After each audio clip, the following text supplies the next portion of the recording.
সিরিয়ার উত্তরাঞ্চলীয় শহর আলেপ্পোয় নিজেদের নিয়ন্ত্রণে থাকা দুটি এলাকা থেকে যোদ্ধাদের সরিয়ে নিতে রাজি হয়েছে কুর্দি নেতৃত্বাধীন সিরিয়ান ডেমোক্রেটিক ফোর্সেস এসডিএফ।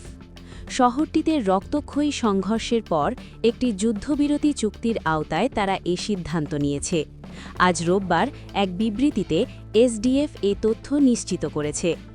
বিবৃতিতে এসডিএফ বলেছে, একটি সমঝোতার মাধ্যমে আমরা যুদ্ধবিরতিতে পৌঁছেছি, ফলে আলেপ্পোর আশরাফিয়া ও শেখ মাকসুদ এলাকায় গত কয়েকদিনের সংঘর্ষে নিহত ব্যক্তিদের মরদেহ উদ্ধার, আহত ও আটকা পড়া বেসামরিক নাগরিক এবং কুর্দি যোদ্ধাদের উত্তর ও পূর্ব সিরিয়ায় সরিয়ে নেওয়ার পথ সুগম হয়েছে।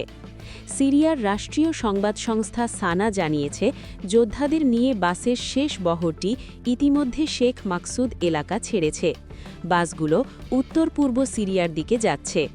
গত কয়েকদিনে আলেপ্পোর এ এলাকাগুলোতে কুর্দি যোদ্ধাদের সঙ্গে অন্যান্য সশস্ত্র গোষ্ঠীর তীব্র সংঘর্ষের খবর পাওয়া গিয়েছিল। উদ্ভূত পরিস্থিতিতে মানবিক কারণে ও দীর্ঘমেয়াদী সংঘাত এড়াতে কুর্দি যোদ্ধাদের সরিয়ে নেওয়ার প্রক্রিয়া শুরু হয়েছে বলে ধারণা করা হচ্ছে।